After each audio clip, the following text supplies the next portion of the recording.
Welcome to another live Q&A session. I am Crystal Kanata. I help parents break generational cycles of the traditional yell, shame, hit, punish type parenting by offering up mindset shifts and judgment-free support, and most importantly, tangible tools to help parent in a more developmentally appropriate and holistic way. So what we're doing today is live Q&A. So inside of the community, there's a post tagged under feature. This is the free community. And you can drop as many questions as you want there, and then they are guaranteed to be answered when I come live on Thursdays. So we're going to jump right in. First question is from Marissa. Marissa says, what would you do in this situation? My child, 6 years old, asked if she could have her Advent chocolate in the morning instead of at night. I said, I don't know, let me talk to your dad, which she responded, Dad said we could have it after breakfast. So I told her if he said yes, to have him get it for her. She then went to my husband and asked him and said that I said it was okay. He came out to clarify with me and we discovered the lie. She's super smart and a little manipulative and does little things like this to get what she wants. We had to talk about trust, and as a family, we need to be able to trust each other by being truthful is how we build that trust. It is a correlated consequence that she won't get her candy this morning or for the day. So a couple of things going on, right? First of all, sometimes it does feel like the kids are being manipulative, but really if you can try to frame your mindset of like, they're not being manipulative, they are communicating in a way that they have seen be effective in the past. So for this scenario, maybe she found in the past that when she was honest, and she said, well, Daddy, I didn't ask Daddy yet, maybe you would have said no. Or maybe mom always says no to candy in the morning, or maybe dad always says no. And not that these things are bad. You could say no to candy in the morning for the rest of her childhood, right? But it's just, did she learn at some point that if she tells the truth, the answer is no, but if she lies, the answer is yes. And so we want to just be really mindful of those things. So maybe to help in the future, instead of asking her, did Daddy say this was okay, maybe you go and ask your husband, just so that she sees that you guys are on the same page. I think the trust thing will be a big thing for me. And the way that I do this with my kids is I basically tell them all the time about how their freedoms are tied to how much I can trust them. So for instance, let's say I let my 5-year-old go to the neighbor's house to jump on the trampoline. I won't say, yeah, go to the neighbor's house. I will say, sure, I'm comfortable with that because I trust you. And then she will go, right? And she's hearing this, maybe not every single day, but a couple of times a week. Mom, can I do this science experiment? Sure, do it in the kitchen. Make sure you do it over a towel. I trust you. I trust that you know how to do this in a responsible way. So keep bringing up that trust as a value in your home. That way, when something like this happens and the trust is broken, she has lots of other examples of what trust actually is, right? Because it's hard to say you broke my trust when she's not really understanding what trust is and the benefits of keeping trust with her parents.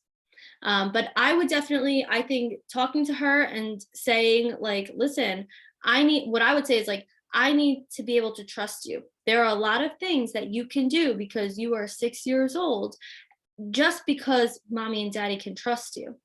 Okay. So what you just did, lying to mommy and then lying to daddy, and telling us two different stories, that would break our trust. And so right now, my trust is broken with you, and I don't feel comfortable giving you this Advent calendar. And for me, I try not to make long-term commitments when it comes to consequences. I don't want to say like, you're not having it for the rest of the day. Because number one, she's just going to ask you for it for the rest of the day. And number two, you might calm down from the scenario an hour from now and want to give it back to her. And if you had set the boundary of you're not having this chocolate for the rest of the day, and then in an hour of her begging and pleading you to have it, she gets it, that would not be a lesson that we want to teach, right? So what I would personally say is, I'm not comfortable right now. Listen, you broke my trust, and I'm not comfortable right now giving you this advent calendar. So I'm going to put it away. And once I feel like we've got our trust back, I have no problem giving it to you. And now that might take an hour, it might take a day, it might take a week, but now you can really hold her to that value. So this is not an arbitrary consequence that is saying, now you don't get advent calendar for a week. Sorry, Emma's napping, so I have to check the monitor. Now you don't get advent calendar for a week. This is saying this consequence is tied to your behavior. If your behavior reflects a child that I can trust, a person that I can trust, then you can have the freedom of the advent calendar, you know? And then I might even talk about, you know, how to ask for things. Maybe not all in the same conversation because you don't want to overwhelm her, but like how to ask for things so that it is most likely that she would get a yes. Listen, you don't need to lie in situations like this. If you want this chocolate in the morning, I'm usually going to be comfortable with this. Whether you want to put a boundary before it, as long as you've put something else in your belly first, or as long as your responsibilities are done, or, you know, at a certain time, you know, after your brother has gone for a nap, because then, you know, he can't have it early in the morning because I don't trust him with it, or he's not big enough. Whatever your boundary is, just let her know, and let her know moving forward how she can ask for it in a better way. Katie says, my kids, 6 and 3, argue at bedtime asking for mommy, and neither of them want daddy. I'm putting baby, 6 months old, to bed, and they get in my bed twice a week when hubby works late. But they fight over who gets next to me and cry for me in their bed when with hubby. I'm clueless, and bedtime routine sucks because we're swamped and overloaded. So, Katie, this is super hard. And we went through, not as intense because you're going through it with 3 kids in the house. We went through something similar with my oldest daughter. My husband will joke now and be like, she didn't even like me until she was 3. Kids have a natural draw to their mother. They lived inside of you, in some cases, right, for 9 months. And in other cases, oftentimes the mother is the primary caretaker. So they are used to snuggling you. They're used to coming to you for comfort. If your husband works sometimes out of town, sometimes overnight, I'm assuming that he's working. If you are the main caregiver, the kids are just naturally going to have that bond with you. So the first thing that I would try to remove, and you might have already done this, but I'm just speaking from the information that I have. Try to remove any feelings of guilt or shame, or like the kids are doing something wrong, or like dad is doing something wrong, because that can really start a dynamic that can kind of like lead you down a rabbit hole, right? If you start saying to the kids, like forcing the relationship with dad. So if you start saying to the kids, like, that's your father, you need to go with him, you need to feel this towards him, it's going to create even more of that anxiety in them, and they're going to latch to you even more. And I know that it can be hurtful for dad, but you know, that's something that maybe you can speak to him about and say, hey, listen, try not to take this personally. Let's give them their space, and let's let them develop their own relationship with you. And that's really where I would put my focus, is them developing their relationship with their father. And of course, I'm not in your home. I don't know your circumstance. Of course, make sure that you're ruling out any abuse or anything like that the children might not be saying, but be signaling to you. So make sure, if you want to take them to a doctor, or you want to take them to a therapist, and just like make sure, but you know your situation. But yeah, I would focus on positive relationship with dad. Can dad take them out for ice cream? Can dad do a special movie night with them while you go to Walmart for an hour? right? Or 2 hours. Like, you leave the house. Like, are you giving dad opportunities where you are not in the house for him to parent in the way that he wants to parent, connect with the kids in the way that he needs to connect with them? A lot of times, especially if you're on this holistic parenting journey, means that you might be looking at parenting concepts differently than your partner. If you're new to this, Emma just got up. Let's see what she does. She just got in her toddler bed. So now she can actually get up. We'll see what she does if she comes down here. So sometimes what we do is we will not allow our spouse to parent while we are home, right? We don't allow them to have this like organic and natural. I'm sorry. The cleaning lady is upstairs and Emma wasn't expecting it when she got up. Okay, my husband got her. I'm sorry, I can focus now. Mom life, right? Your brain is always in a million places. Positive relationship with dad. Sometimes when we are home and our spouse is home, we don't always allow them to have the relationship with the kids that is organic to them. We will interfere. We will say, oh, she just needs this, or when she cries like that, it means this. And the spouse never gets to use their own tuition and you like learn their children the way that you have learned their children. So I would say create space for dad to have that connection with the child. Take away that shame and guilt. Don't say to the children things like, that's your father, you need to go with him, you need to just lay down with him. What I might do instead is, and I'm just trying to read through this again, argue at bedtime, asking for mommy and daddy. I would maybe just completely switch up the bedtime routine. So instead of like mom goes in one room, dad goes in the other room, or mom or dad like rotates bedrooms, like maybe you can do bedtime routine as a family. Maybe everybody brushes teeth, everybody washes their face, everybody sits down, and dad holds the baby for a minute, and mom reads a story and cuddles up with the older kids. And then if it has to be, mom puts each of them in bed, and then mom goes and puts the 6-month-old. But you can really shorten the bedtime routine. So make the bedtime routine, 15 minutes long. Everybody does it together. Mom gets the kids in bed, dad's holding the 6-month-old, and then we focus on getting the 6-month-old to bed. So just see like how you can rethink that. So connection with dad, remove the shame, see if you can change up bedtime routine altogether, and just know that this will pass. And it will pass more quickly if you, number one, make sure that you are doing your due diligence to make sure that there's nothing deeper going on, that the children are not wanting to be with their father. And number two, allow them to have their own unique relationship with your husband. Don't force them into it. Don't guilt them into it. Let them develop that relationship through true connection instead of through like necessity. Okay, got one more question here. Oh, two more questions. Samantha made it in time. Okay.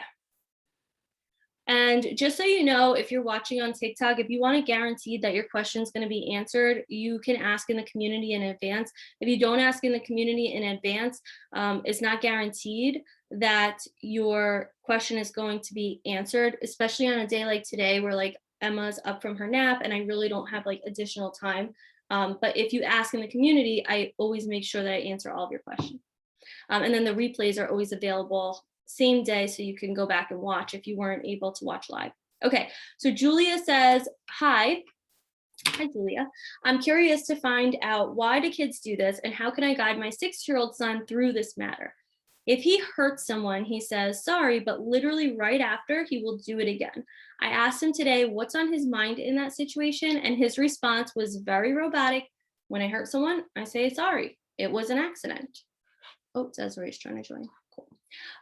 This is also situations when things weren't accidents. I want to guide him and steer him in a better direction with this.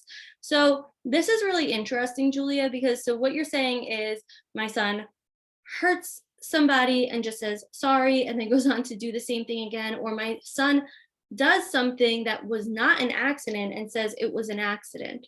What's going on there? I noticed this with Zoe when she was a little bit younger, which is good news for you because if your son is already 6, he'll pick up on this like switch rather quickly. But oftentimes we will, number one, force our kids to say I'm sorry. I would not do that. Don't force them to say I'm sorry. Saying I'm sorry does not make it better. Not doing it again makes it better. So I would rather 100 times out of 100 have the child not apologize and not do it again, rather than have them apologize because that solved the problem and then do it again just to apologize again because there's the solution. Apologizing is not the solution. Changing your behavior, respecting boundaries, that is the solution. That's where we need to focus. And so I would just take out, like, I don't want to hear your apology. That's the apology doesn't make it better. And so you might start with talking to him and saying, hey, listen, I'm sorry, or it's just words. The way that you make things better, the way that you show that you're actually sorry is by blank, and then teach them how they should have handled the situation.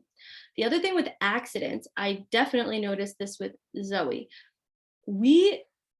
If I took this water bottle and I accidentally hit it and dumped it over the table, right?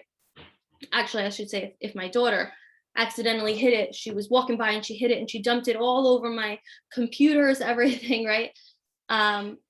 We would say, oh, baby, it's okay. It's an accident.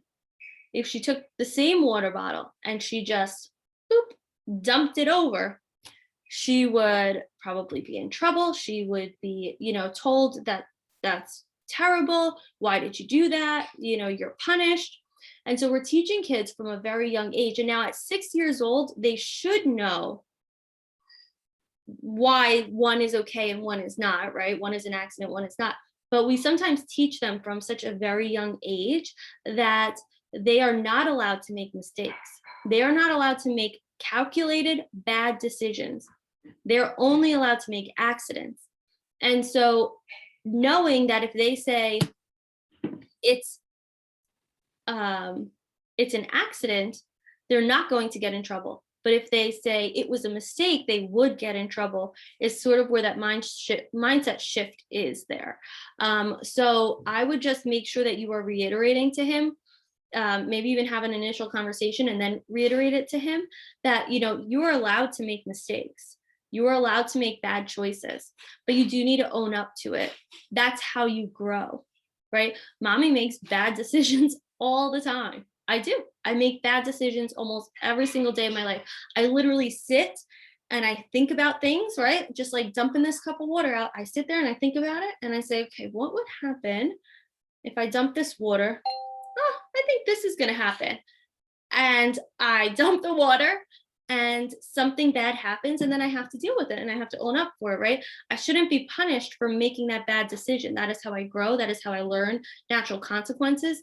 And we don't often give children that experience and that permission. So I would definitely just kind of try to make that mindset shift there.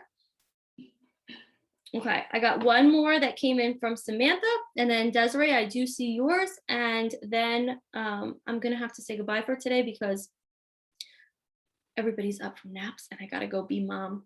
Okay, so Samantha says, I live with my mom. She's proud of how I am changing my behaviors on how I'm parenting. However, she gets the triggers like I do when my oldest 5-year-old does something like says, you don't tell me what to do. How do I go about teaching my son and also teach her? So I might, first of all, the grown-ups have to work on triggers. If you're in the community, we're doing in Growth Club, which is under the VIP membership, is the how to do the work. We're going through self-healing of childhood traumas together, and we are working on like triggers and things like that. So first thing is, and I'm not saying that you have to join, but like get the book, How to Do the Work, go work through it on your own, work on your own triggers, give yourself some calming tools so that when you are triggered by the child, you can do something to calm yourself. Some people have suggested literally covering your mouth so that you don't react, like that's it, right? Just to give your mind a minute to process before you just react based on old patterns. For me, I'm really big on affirmations. So I will just repeat to myself, I'm not doing it to you. She's not trying to be rude. We have to just teach her or him. I'm sorry. I don't know. Oh, her. Well, I have to just teach her. She's not trying to do it to me, right? Like I'll repeat in my head like that.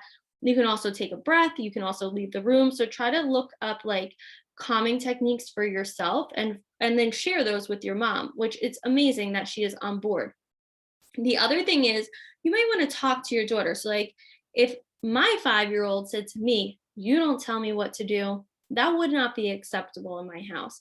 I am all for holistic parenting. I am all for children being able to voice their opinions, but I I would not accept anybody else like speaking to me like that. So I wouldn't expect or accept my 5-year-old to speak to me like that. So the child is saying, "You don't tell me what to do." I would teach the child a different way to communicate their needs. So I don't know the exact situation that it happened. I'm just trying to like think of something in my head. So let's say grandma tells the child, "Bring the plate to the kitchen sink," right? And the 5-year-old's like, "You don't tell me what to do," right? I would just say, "Excuse me, I don't appreciate being spoken to like that. In this house, when we after you have a meal, you need to bring your plate to the sink. If you don't want to do that right now, that's fine, but we're not doing any other fun activities until your plate is in the sink." And so I wouldn't give too much attention. I would address the fact of how they're speaking to you, but I really wouldn't give too much attention to it. Instead, I would tell them, like, "Here is the consequence. Like, here's what's actually going on here. It has nothing to do with how you're speaking to me. This is just like the boundary that's being set or um, I can't think of the word, like here's what needs to be done, the requirement. And then here's what would happen if it doesn't get done." So it's kind of saying to them, "Listen, while I don't make you do anything, this is what needs to be done. And if you want to do the things that you want to do." So hopefully that makes sense, Samantha. And then last question is from Desiree. So Desiree says, "Is a timeout chair good to use for my 28-month-old when he isn't listening and repeatedly do something that I've asked him not to?" So I don't believe in timeout. I don't even believe in like a calm down corner unless you are actively involved with the children and teaching them.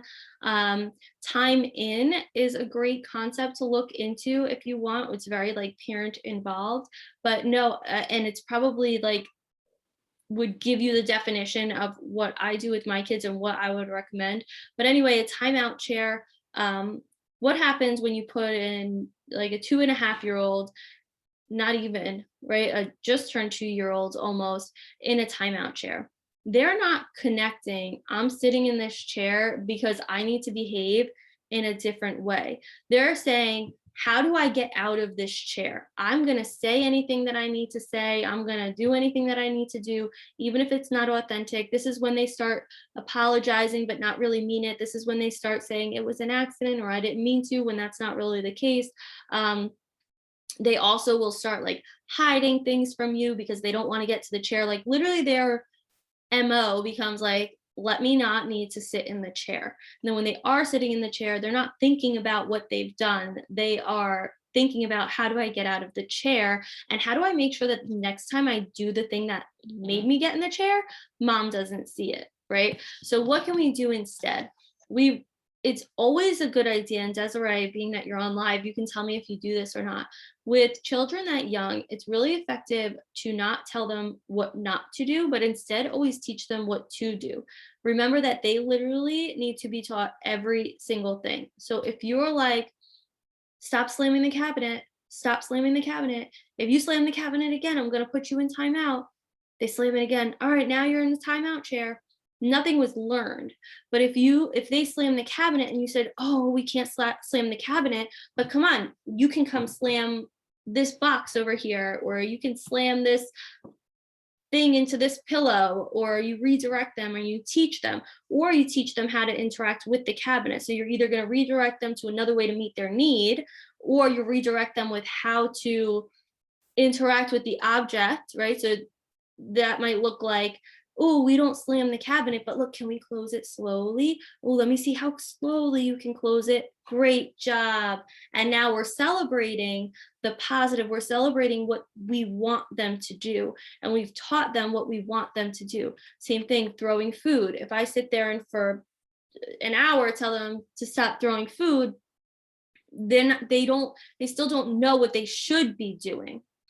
Okay, so redirection is the best option. My example would be him jumping on the couch. I'm worried he'll fall and hurt himself since it's happened multiple times already. Okay, cool. Perfect. I love that you're on right now. So child is jumping on the couch. You're like, stop jumping on the couch. They keep jumping. You're like, stop jumping on the couch, or you're gonna go sit in timeout. They still jump on the couch. They go sit in timeout, and timeout is probably horrendous because their need in that moment is the bouncing. For some kids, it's like more of a neurological thing. It actually like makes their brain feel happy. Some kids, it's like the physical, getting the energy out, right? So the need there is to jump. So I would try to think like, okay, how can I meet this need? And instead of saying no jumping on the couch, you can say, oh, the couch is for sitting. Let me see. Yes, you could direct him to jump on his little trampoline. Yes, exactly. Oh, the couch is for sitting. Show me how you sit on the couch. Where's your trampoline? You could jump on your trampoline if you want to jump. And then you make it really exciting to transition to the trampoline. Now he's learned how you interact with the couch. Couches are for sitting. I might even, in that example, say, oh, let's get out your trampoline. Let me see how high you could jump on your trampoline, right? Because we don't want to say, stop jumping on the couch, come jump on the trampoline instead. That's not really appealing to get the child to jump. He's getting more attention on the couch. I would make the trampoline more exciting. Oh, let me see. Do you know how to jump on this trampoline? How high can you jump? Okay, cool. Do you know couches are for sitting? Let's take a trampoline break and go sit on the couch. Then you'll run over to the couch and you'll celebrate him sitting. Yes, couches are for sitting. That's so great. All right, you want to jump again? And then he jumps on the trampoline. And this won't be an every single time type of thing. This will just be probably a 1 or 2 times so that it clicks for him. Trampolines are for jumping, couches for sitting. When I jump on the trampoline, mom celebrates it. When I sit on the couch, mom celebrates it. When I jump on the couch, mom moves me to the trampoline, right? And so, yes, I think that will be, and you're welcome, that will be probably a really big switch for you. And please, I'm assuming if you got the Zoom link here that you are in the community, let me know how that goes. I always love to know how it goes. Okay, I am gonna hop off. The replay of this session will be available later today. I'll put an announcement as soon as it's up. And if you want to ask questions for next time, just make sure you go to the featured post inside of the free community and you leave your question there. All right, bye. And thanks, Desiree, for being here.